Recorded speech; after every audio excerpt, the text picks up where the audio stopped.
하나님은 은혜를 통해서 천국 인재를 키우시는 것을 보게 됩니다. 베드로를 선택하셔서 그에게 아메리칸 드림을 주신 게 아니라 또 글로벌 드림을 주신 게 아니라 킹덤 드림을 주셨어요. 우리는 물론 많은 우리 이민자들이 아메리칸 드림을 꿈꿀 수 있겠지만 지금은 아메리칸 드림을 넘어서서 글로벌 드림을 꿈꾸는 시대가 되었잖아요. 근데 그리스도인들은 글로벌 드림을 넘어서 킹덤 드림을 품게 되었습니다. 주님이 오셔서 우리에게 주신 것은 천국 복음이잖아요.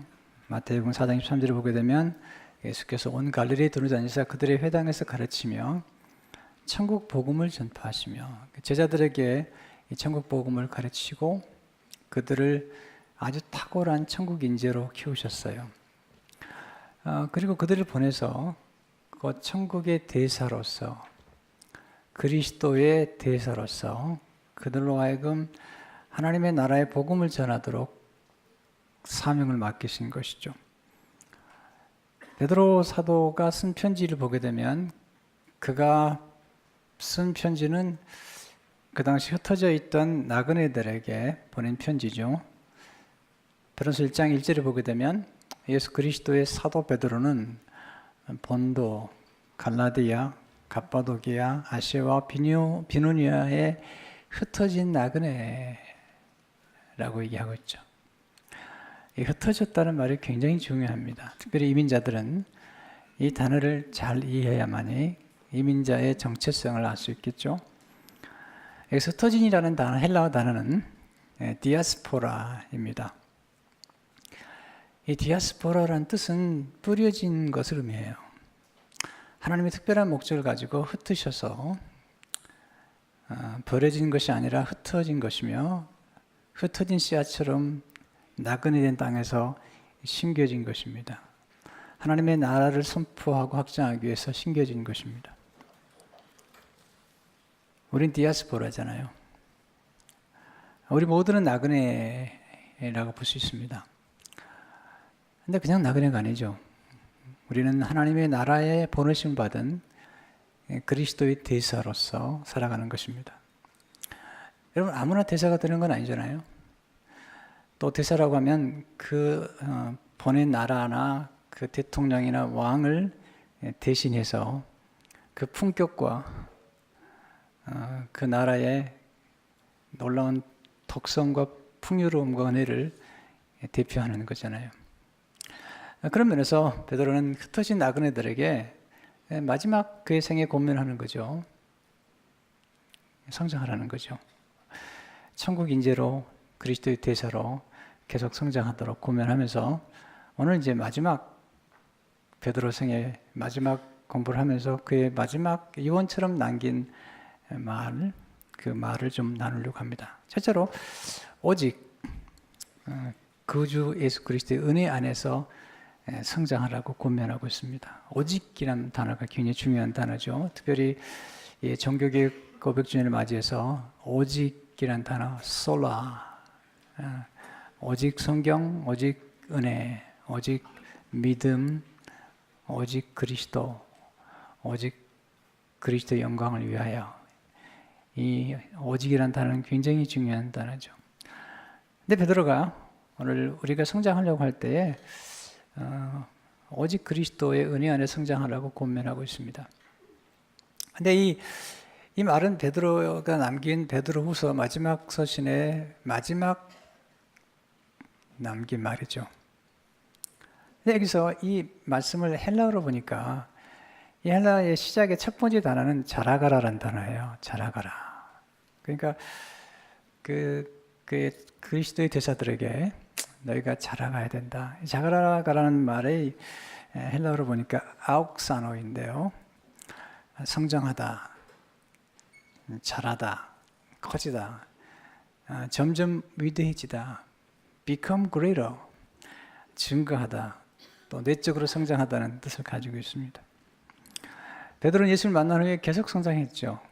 정말 아름다운 거룩한 성품까지 그가 겸비한 아주 탁월한 그리스도의 대사로서 그런 성장한 것을 보게 됩니다.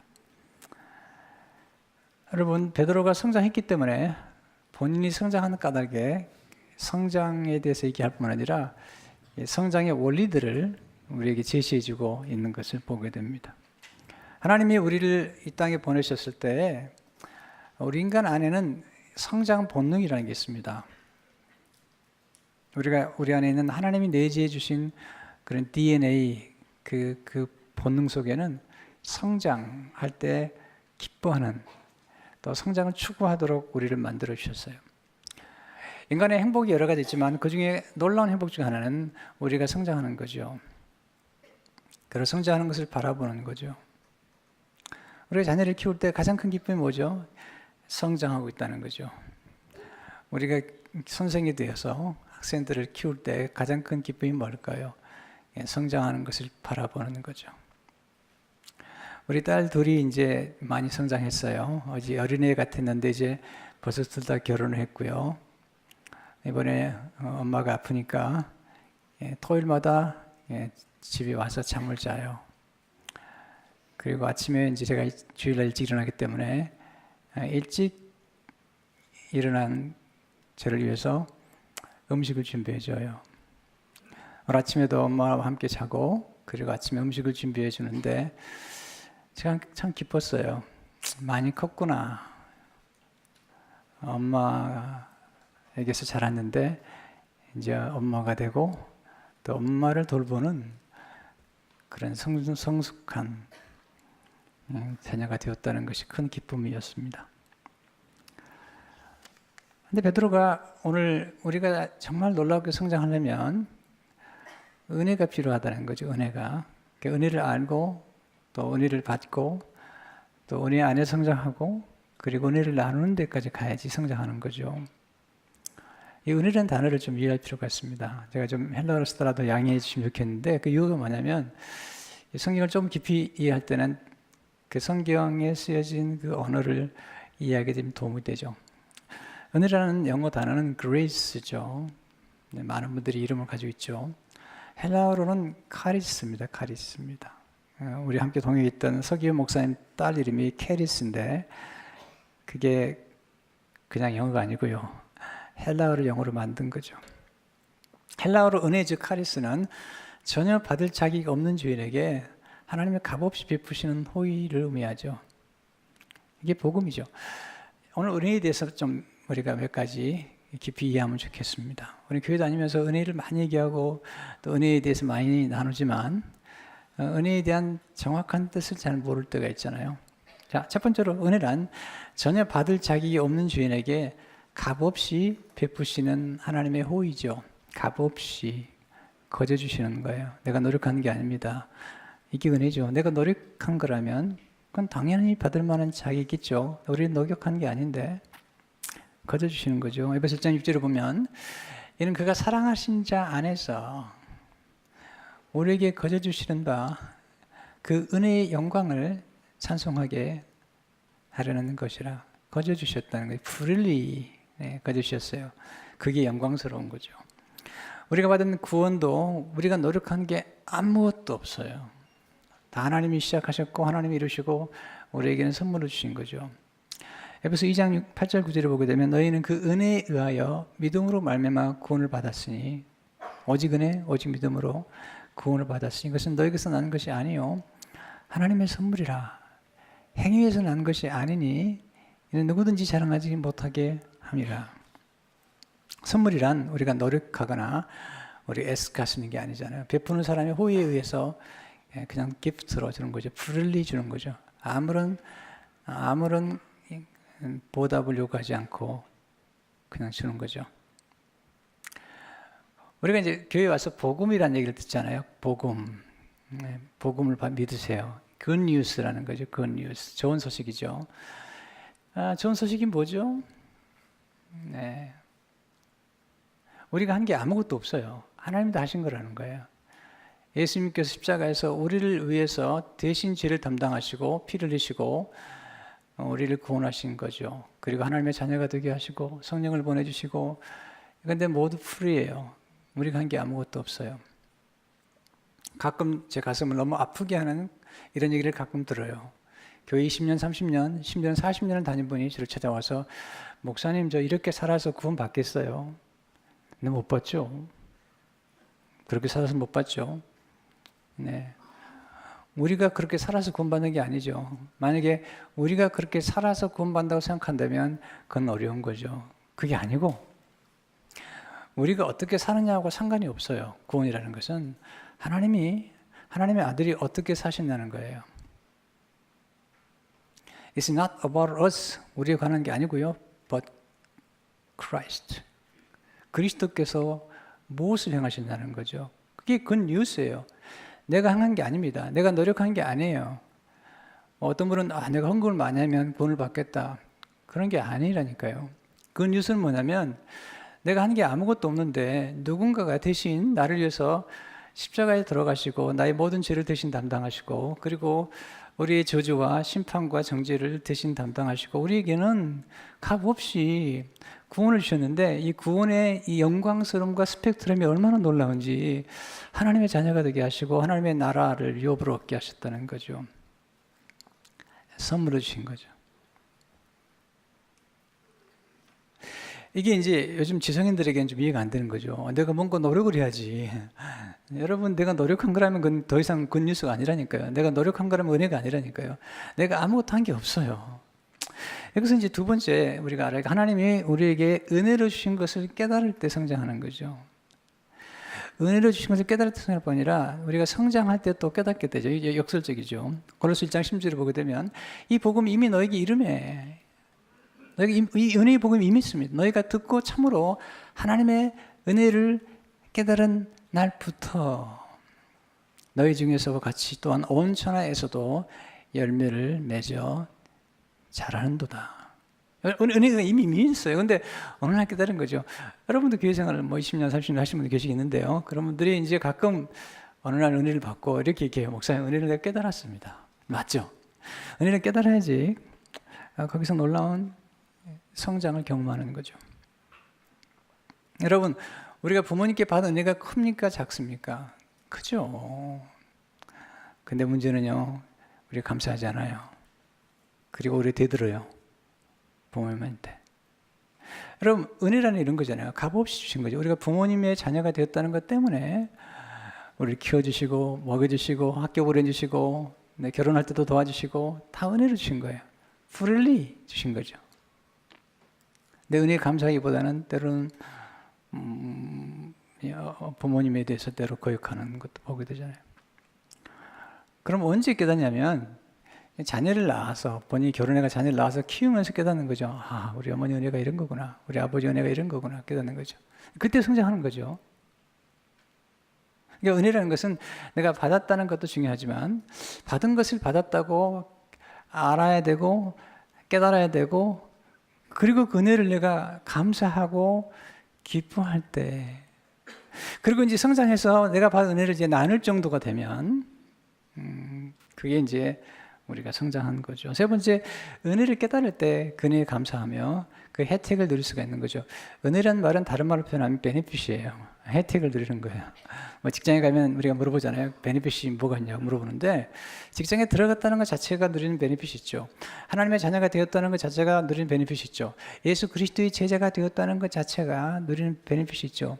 여러분이 교회에 소속해서 교회의 한 멤버가 되었다는 것 자체가 누리는 베네핏이 있죠. 다윗은 그걸 깨달은 거죠. 그리고 감사하죠. 시편 103편 2절 소절을 보게 되면 내 영혼아 여호와를 송축하며 그의 모든 은택을 잊지 말지어다. 이게 은택이란 말이 영어로 all his benefit이라고 그랬어요. 하나님 내게 주신 은혜가 있는데 그 은혜 안에서 내가 누리는 베네핏이 뭐냐는 거죠. 무슨 베네핏이죠? 그러니까 내 모든 죄악을 사하시며 내 모든 죄악을 내 모든 병을 고치셔주며 내 생명을 파멸해서 성량하시고 우리는 지옥으로 갈 수밖에 없는 멸망받을 사람들인데 우리를 성량하시고 인자와 공의로 관을 씌우시며 좋은 곳으로 내 손을 만족하게 하사 내 청춘을 독수리같이 새롭게 하시는도다. 감사하는 거죠. 오늘 우리가 성찬을 하겠는데요. 이 성찬을 할 때 예수님께서 기도를 들으시죠. 감사 기도를 들으셨는데 감사 기도라는 말이 굉장히 중요한 의미를 가지고 있어요. 본 에스캠프라는 분이 쓴 책에 보면 성찬에 대한 얘기를 하면서 이 감사 기도 속에 두 가지 단어가 함께 포함됐는데 은혜라는 단어, 카리스라는 단어와 또한 기쁨이라고 하는 카라라는 단어가 들어가 있다는 거죠. 그러니까 우리가 감사할 때 은혜를 알게 되는 거고요. 은혜를 알아야 감사하게 되고, 그리고 은혜를 알고 감사할 때 기쁨이 온다는 거죠. 제가 좀 읽어드릴까요?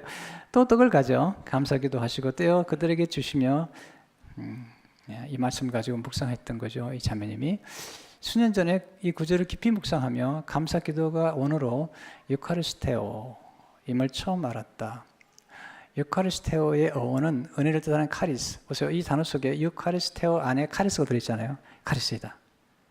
예수님은 부서뜨린 떼어진 떡을 은혜로 보셨고 감사를 드리셨다. 이게 전부가 아니다. 감사드리기. 즉 유카리스테오에는 기쁨을 뜻하는 헬라 카라가 들어있다. 기쁨. 우리가 늘 더 많이 추구하는 이유는 본질적으로 기쁨을 얻기 위해서다. 깊은 기쁨은 감사를 드리는 유카리스테오의 식탁에서 발견할 수 있다는 거죠.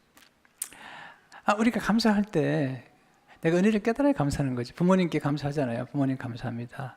부모의 은혜를 깨달을 때 감사하고, 놀라운 사실은 이렇게 감사할 때 놀라운 기쁨이 임한다는 거죠. 이 기쁨이라는 것은 내가 기쁨을 추구한다고 주어지는 게 아니에요. 기쁨은 바이 프로덕트예요. 하나의 부산물이죠. 내가 은혜를 깨닫고 그 은혜에 감동하고 감사하고 그 은혜를 표현할 때 그때 기쁨이 따라오는 거예요. 우리는 정말 놀라운 선물을 받은 거죠. 근데 그걸 깨닫지 못하면 감동이 없죠. 여러분, 우리가 감동해야 되잖아요. 감격해야 되잖아요. 거기서 감사가 있는 거죠. 네 번째, 하나님 우리의 성장을 예비해 주신 은혜의 방편을 깨달아요. 우리가 어떻게 성장할 수 있죠? 예수 믿으면서. 이 두 가지가 굉장히 중요합니다. 첫째는 은혜의 말씀 안에 성장하셔야 돼요. 하나님이 우리 주시는 것은 은혜의 말씀이잖아요. 누가복음 4장 22절을 보니까 그들이 다 그를 증언하고 그 입으로 나오는 바 은혜로운 말을 놀랍게 여겨. 예수님의 입에서 나오는 모든 복음은 은혜롭죠. 그래서 사도 바울은 사도행전 20장 24절에서 하나님의 은혜의 복음을 증거하는 일을 마치라. 은혜의 복음은 놀라운 거죠. 이 복음에는 우리를 구원하는 능력이 있고요. 이 복음의 능력을 믿는 자가 오직 믿음으로 살아가는 거죠. 로마 7장 17절에 오게 되면 이게 중요한 패시지죠. 종교개혁 주일에 복음에는 하나님의 의가 나타나서 믿음으로 믿음에 이르게 하나니 기록된 바 오직 오직 의는 믿음으로 말미암아 살리라 함과 같으니라. 오직 은혜 그리고 오직 믿음으로 살아가는 사람들이 의인이죠. 우리가 의롭지 않았는데 예수 믿으면 우리를 의롭다고 여겨주신 거죠. 의롭다고 그냥 선언해 주신 거죠. 예수 그리스도의 의를 우리 어카운트에 넣어주신 거예요. 우리 어카운트가 없어요. 우리는 죄인들인데, 근데 예수님의 의를 우리 안에 부어넣어 주셔서 정가시켜 주신 거죠. 트랜스퍼 해 주신 거죠. 임퓨트 해 준 거죠. 그러니까 굉장히 중요한 것이죠. 이 복음 안에는. 그래서 은혜의 말씀을 자꾸 깨달을 때 성장하게 되는 거예요. 두 번째, 은혜의 성령님 안에서 성장하게 되죠. 히브리 10장 19절을 보니까 은혜의 성령을 욕되게 하는 자가, 이게 참 성령을 욕되게 하면 안 돼요. 은혜의 성령이신데, 왜냐하면 은혜가 아니면 우리가 하나님의 은혜로 주신 것들을 알 수 없기 때문이죠. 고린도서 2장 12절을 보게 되면 우리가 세상 영을 받지 아니하고 오직 하나님으로부터 온영을 받았으니 이는 우리로 하여금 하나님께서 우리에게 은혜로 주신 것들을 알게 하려 하심이라. 이미 주셨어요. 은혜로 주신 것들을 깨달아야 되는데 성령이 아니면 안 되죠. 제가 말씀 준비할 때나 말씀을 증거하기 위해서 기도할 때마다 제가 기도하는 것은 하나님 성령을 보내주십시오. 기름 부어주십시오. 그래야만이 성도들이 말씀을 들을 때 하나님의 은혜로 주신 것들을 깨달을 수 있습니다라고 기도하는 거죠. 다섯 번째, 은혜 안에서 그리고 은혜 아래서 성장하십시오. 여러분, 성장하려면 환경이 중요한데 어떤 가정은 죄 아래 있습니다. 건강하지 않습니다. 어떤 가정은 율법 아래 있습니다. 율법은 선한 것이지만 법이 많은 가정은 행복하지 않습니다. 율법은 이런 거죠. 잘못한 것을 자꾸 찾아내는 거예요. 그리고 자꾸 두렵게 하는 거죠. 늘 이렇게 얘기하는 거예요. 너는 아직 멀었다. 너는 부족하다. 너는 희망이 없다. 너는 기준에 늘 못 미친다. 이게 뭐냐면 율법이죠. 그래서 이런 율법적인 환경에서 자라는 아이들은요, 늘 비판적입니다. 그냥 비판을 받았기 때문에 늘 비판적이고요. 그리고 늘 좋지 않은 것만 찾아내서 불만을 갖습니다. 이게 율법이 중요하지만 율법의 특징이죠. 이제 말은 검사 역할을 하는 거죠. 교회도 마찬가지죠. 어떤 교회는 굉장히 율법적인 교회가 있습니다. 신자를 더럽게 하고 겁을 주고 이렇게 공포심을 가지고 사람 움직이는데 그런 교회는 좋은 교회가 아닙니다. 건강한 교회가 아닙니다. 만약에 그런 분들이 목회자로 서 있다면 아주 성도들을 불행하게 만드는 거죠. 은혜 아래 있어야 됩니다. 은혜는 우리를 덮어주는 거죠. 예수님께서 우리는 은혜를 주셨잖아요. 덮어주시고 필요한 걸 공급해 주시고 늘 잠재력을 보게 하시고 좋은 걸 보게 하시고 좋은 걸 인정하게 하시고 그리고 부족한 건 채워주시고 그런 거죠. 로마서 6장 14절을 보게 되면 죄가 너희를 주장하지 못하는 이는 너희가 법 아래 있지 아니하고 은혜 아래 있습니다. 은혜는 우리가 하나님의 자녀인 것을 알게 해주잖아요. 은혜는 한량없는 은혜입니다. 갚을 길 없는 은혜죠. 이 은혜가 우리를 둘러싸고 있는 거잖아요. 그러니까 은혜 안에서 성장하는 자녀들은 특징이 뭐냐면 이 부모로부터 항상 은혜를 입죠. 그리고 늘 칭찬을 받아요. 격려를 받죠. 그리고 은혜의 특징은 뭐냐면 멀리 보는 거예요. 지금 당장 보는 게 아니라 멀리 보고 앞으로 변화될 무한한 가능성을 보고 말해주는 거죠. 베드로를 예수님 처음 만났을 때 그는 시몬이었거든요. 그는 아주 평범했던 사람들이거든요. 예수님 뭐라고 말씀하셨죠? 내가 장차 베드로가 될 것이다. 페트로스. 내가 장차 위대한 인물이 될 것이다. 심지어는 그가 예수님을 3번이나 부인할 때도 예수님 아시고 이렇게 말씀하시죠. 가능성을 너는 돌이킬 것이다. 내가 은혜 안에서 안전망을 쳐줬는데 너는 돌이킬 것이며 그리고 형제들을 굳게 할 것이다. 샌프란시스코에 금문교가 있습니다. 이 금문교가 대단하잖아요. 그 금문교를 만드는 과정에서 수많은 인물들이 바다에 떨어져 죽었습니다.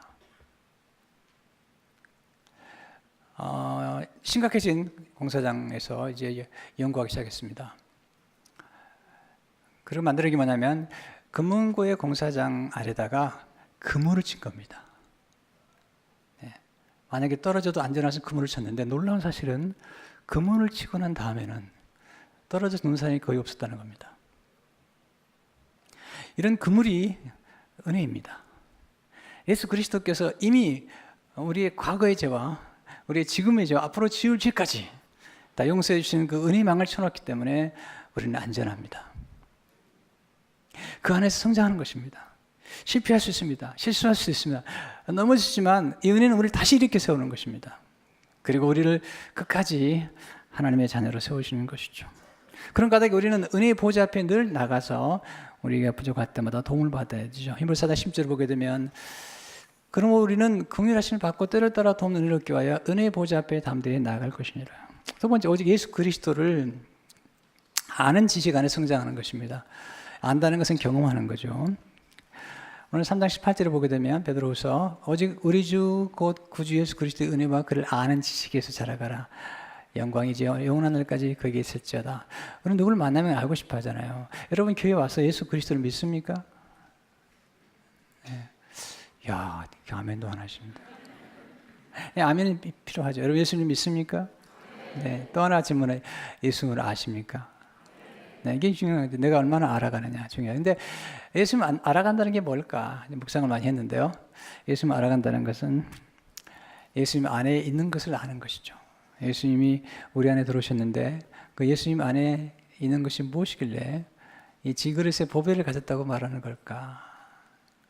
예수 그리스도께서 우리 안에 들어오신 때 우리 예수 그리스도께서 소유하신 모든 것들이 우리의 것이 되는 것입니다.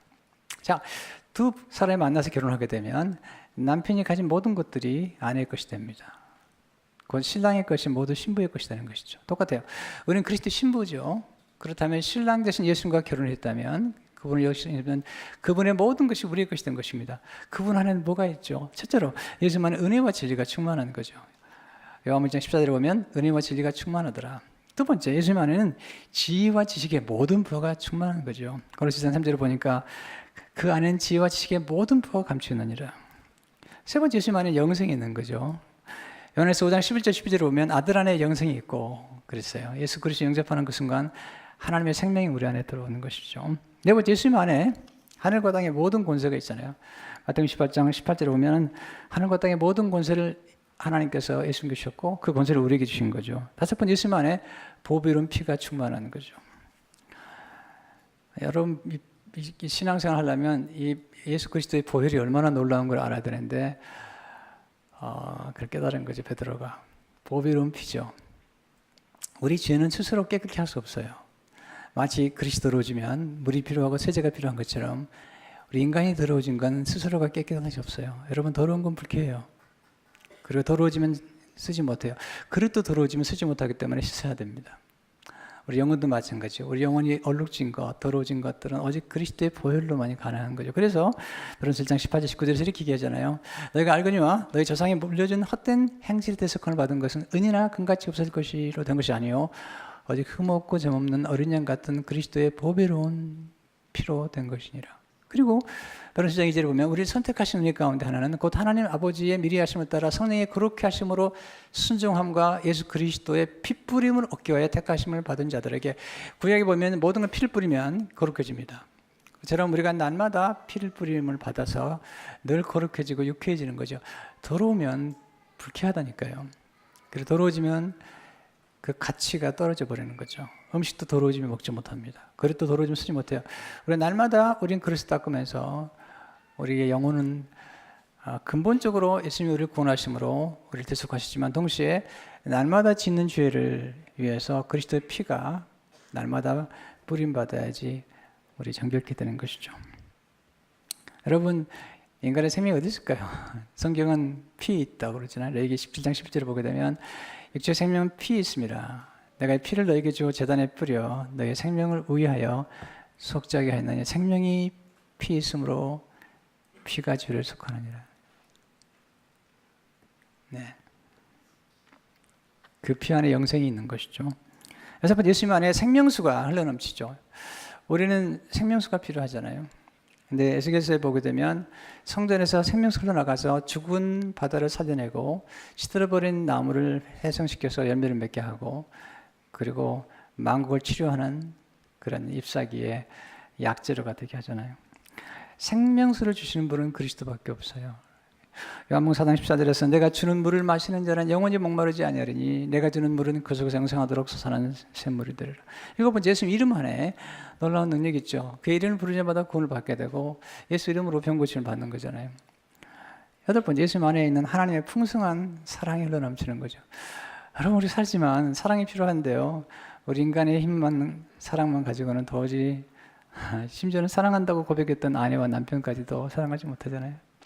왜냐하면 우리 힘으로는요 쉽게 사랑의 바닥이 나버리죠. 우리 안에는 이모셔널 뱅크가 있습니다.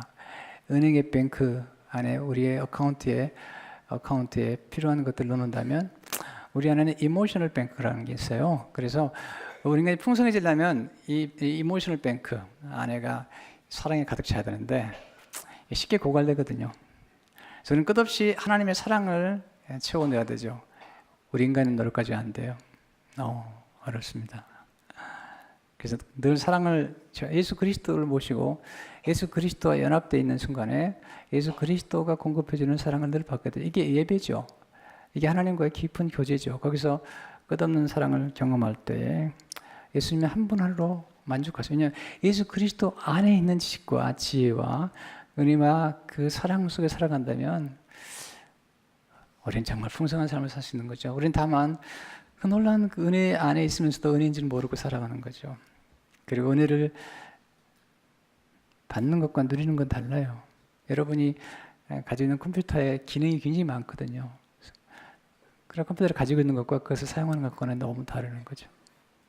마치 예수 그리스도 은혜가 우리에게 풍성한데 그 은혜를 내가 받고 누리고 내가 누려봐야지, 내가 혜택을 누려봐야지 사람들에게 전하는 거예요. 내가 은혜를 받아도 그 은혜를 모르면 그 사랑을 표현하지 못하는 거죠. 어떤 분들은 사실은 굉장히 가난한 가정에 성장했는데 늘 부모님께 감사하더라고요. 부모님 남겨주신 정신적인 유산과 신앙 유산을 너무너무 감사하는 거죠.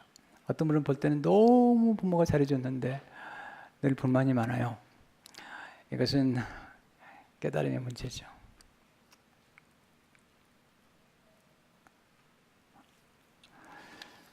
우리가 하나님께 받은 은혜가 얼마나 큰지요. 아니, 부모님께 받은 은혜 생각해 봅시다. 학교 보내줬죠. 뭐 대학 여기서 다니려면 수만 번씩 들어가잖아요.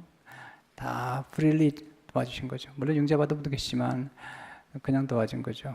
그런데요, 우리가 하나님 아버지께 받은 은혜가 얼마나 큰지 아십니까? 이건요, 정말 한량없는 은혜예요. 그 은혜에 대한 감사와 또 사랑이 필요한 거죠. 어떻게 그 은혜에 보답할까요? 네, 오직 예수 그리스도에게 영광을 돌리는 것입니다. 여러분, 예수님 영광의 절정은 뭐죠? 창조의 영광도 있지만 우리 위해서 희생하신 고난의 영광이죠. 베드로가 나중에 예수님처럼 십자가에 거꾸로 매달려 죽습니다. 그리고 그런 얘기하죠. 그 영광이 가장 영원한 것이며 가장 아름다운 것이다. 고난의 영광이. 여러분, 이 세상의 모든 영광은 다 언젠가 사라지고 쇠하고 맙니다. 뭐 세상의 권력과 부요, 여러분 보시면 알잖아요. 5년밖에 안 가는, 5년도 못 가는 영광을 누리겠다고 난리를 피우잖아요. 그리고 결국은 어디로 가는 거죠? 그러나 그리스도께서 그리스도 영광을 위해서 그리스도 은혜에 감사해서 살아가는 우리 삶 가운데 주신 영광은 정말 놀라운 거죠. 그래서 베드로 사도는 이렇게 말하잖아요. 베드로서 5장 4절을 보니까 그리하면 목자장이 나타나실 때 시들지 아니하는 영광의 관을 얻으리라. 그는 선택한 거죠. 그리고 베드로서 5장 10절을 보게 되면 모든 은혜 하나님 곧 그리스도 안에서 너희를 부르사 자기의 영원한 영광에 들어가게 하시니가. 우리가 영원한 영광에 들어간 거죠. 그리스도 안에서. His eternal glory in Christ. 잠깐 고난을 당한 너희를 친히 온전하게 하시며 굳세게 하시며 강하게 하시며 털을 견고하게 하시리라. 여러분, 우리가 받은 은혜가 큰데요, 은혜를 감사해야 됩니다. 여러분이 이렇게 살아가면서 부모님께 받은 은혜를 감사하면 참 부모님 좋아하시고요, 보는 사람도 좋더라고요. 사도 바울이 그렇게 얘기하잖아요. 고린도 15장 10절을 보면 그러나 내가 나 된 것은 하나님의 은혜로 된 것이니 내게 주신 그의 은혜가 헛되지 아니하여 내가 모든 사도보다 더 많이 수고하였으나 내가 한 것이 아니요 오직 나와 함께 하신 하나님의 은혜로라. 여러분에게 성장하고 교회가 성장했다면 하나님이 하신 거잖아요. 바울은 정확해요. 고린도서 3장 6절 7절을 보게 되면 나는 심었고 아볼로는 물을 주었을 때 오직 하나님께서 자라게 하신다니, 오직 하나님께서 자라게 하신다니. 그런즉 심는 이나 물드는 이나 아무것도 아니라도 오직 자라게 하시는 이는 하나님뿐이니라. 우리가 구원받고 성장하는 모든 것들은 오직 하나님이 하신 거죠. 그래서 우리는 늘 하나님 찬송하게 되는 거고요. 그 은혜가 얼마나 풍성한지. 우리가 누리게 되는 성찬의 축복도 놀라운 은혜죠. 이것은 성도가 누릴 수 있는 가장 큰 축복이잖아요. 오늘 그리스도께서 주신 놀라운 은혜를 함께 받을 때 은혜가 풍성하시기를 축원합니다.